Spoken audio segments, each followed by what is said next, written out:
Yo, what's up guys? Today I'm gonna show you how to make a drum and bass sound like this.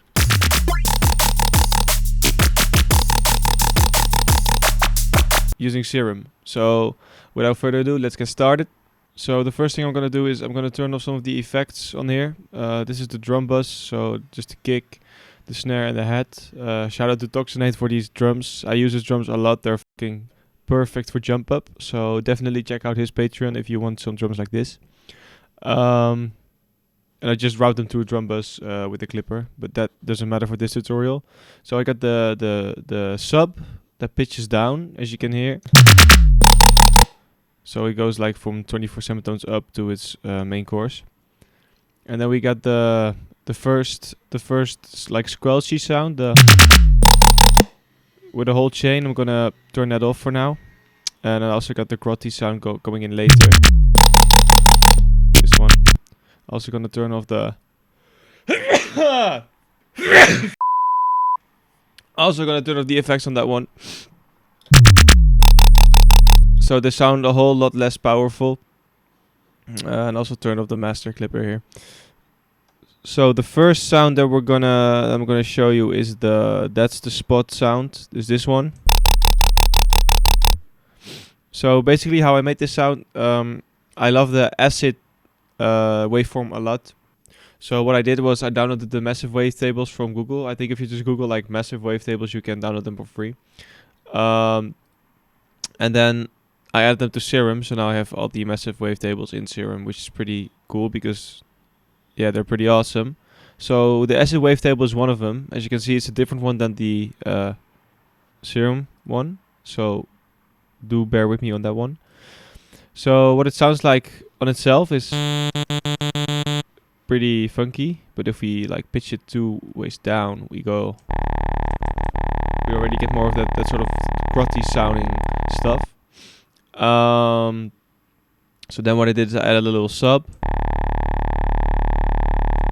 just to push the low end a bit further. Then I added the same oscillator here again, the acid one, also 2 semitones down. Does nothing special yet, but if we go turn on ring modulation from B on this one, it gets more of a high pitch sound that we want in there, so it sounds a bit more harmonic. Then on the right one we use quantize to push more of those harmonics out.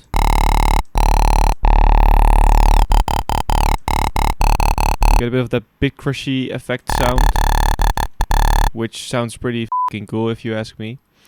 Then we add the peak 24 just to push those upper frequencies a bit more.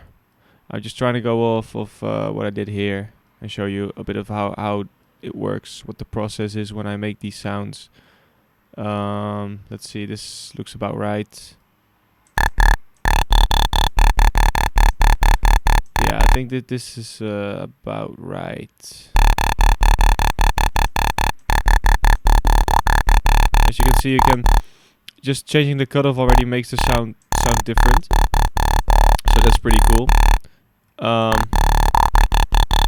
For now, we're just gonna put it around here. Next up is the LFO shape, as you can see here. I'm gonna recreate it over here, just to like. It's about this shape. So we get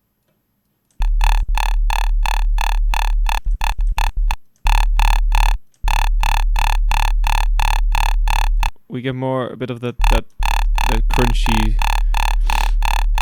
stabby sound. Oh yeah, and don't forget to turn off the random phase, otherwise the phase will just start randomly here, and sometimes your sound will sound pretty cool, and other times it will sound pretty ass. But it is worth playing with it, because sometimes a different phasing can in fact make your sound cooler. So, but for now we're going to turn the random off. We also took the level off on oscillator B, so only the ring modulation is going through this one. Okay, next up the effects tab. It's pretty straightforward. We just use some distortion, downsample distortion to, as you can hear, that small ringing noise on the background really gives it a bit more character. Then we just compress the shit out of it, add a bit of gain, a bit of threshold, a bit of ratio. Yeah, just to push the sound a little bit more. And then what really shapes the sound more is adding a flanger. And let's see, just pushing these up a bit. Yeah. You can really change the harmonics of the sound this way. So if we turn the mix down a bit, we'll still have the original sound coming through. This sounds pretty cool if you ask me. So that's the Serum part of this sound, but as I showed you before, I also have the effect chain part. So I'm just gonna show you. I'm just gonna add it over here to a new one. Okay, for now it sounds like this. If I copy the effects chain from this one,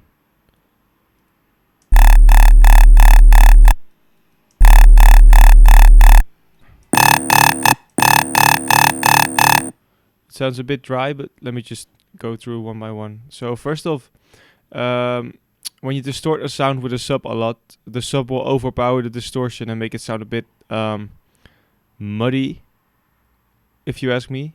So what I did before, the first thing I do is make a little bumpy shape to really like cut away the sub a bit. So it'll, like without that, it'll, this is without the EQ, pretty thumpy. And if you just add the EQ, it will push it a lot further. Then we add the decapitator, push the drive up a little bit, use the second mode. I don't think anything else is really changed from the default settings. Then we have Camel Crusher, of course, just British clean sample preset, nothing special. A bit of OTT, push the time up to 1000%. I'm not sure what it does, but I always just do it and it sounds fine, so I don't know. Just make sure you put the depth to like 18% or less, because otherwise it will really dampen the sound a lot. So I think 15, 16, 18, around that number is good. Then we add some Pro R for some witness of the sound and some, I don't know, it just makes the sound a bit more full. If I disable this one, it sounds like this, and with it, it sounds like, I don't know, it's subtle, but it is there. On some sounds I have just pushed this up all the way, but for this one I felt like it sounded a bit better if you just push it down a bit. Then we also have the K clip to really push the sound, so it just clips at 0 dB. So this makes it sound a bit louder and fuller, but also when you're in the mastering stage to really push your sort of tune up. This one is already at its peak, so it just makes it a lot easier to get loud tunes without them distorting or changing the sound too much. I'm not an expert on this, but this is the closest you're going to get from me to get an explanation. So yeah, K-clip your sounds. That's my tip. So let's see how it sounds compared to the original one. So compared to the original sound, it'll probably sound a bit different, but that's the beauty of it. I feel like you always get a slightly different sound when you make stuff like this. So because you add so many effects and crazy stuff, you always get a slightly different sound than the one you're sculpting of. So probably if you're following this tutorial right now, you also get a slightly different sound, but I think that's the beauty of it. So this is the sound we made just now. Pretty fucking thumpy. Oh yeah, I also forgot to mention to remove the low end at the end of the chain, so your sub can just easily get its own spot under there.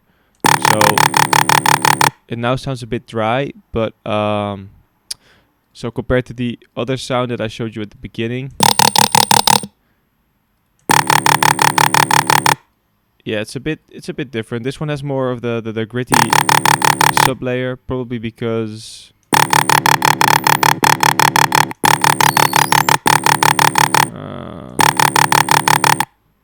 I don't know, to be fair. Yeah, you could get rid of the sub over here.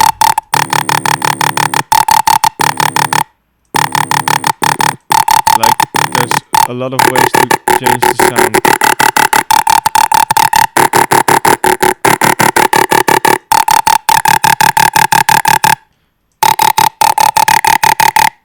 I could play with this for hours, man.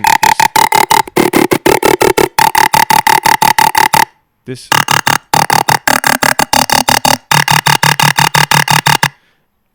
also a very fucking cool sound, if you ask me. I could just like get this one over here, put it over here, and if I then play the tune,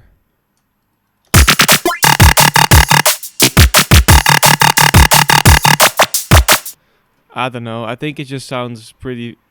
So yeah, that's basically it, guys. Let me know if you want to see more of these videos. I don't mind doing them. I don't know if they're helpful. I just figured when I started off producing, I really had a struggle making these sounds, so I don't want to gatekeep these, and yeah, I want to share them with you guys. So let me know what you guys think, and I'll see you in the next one.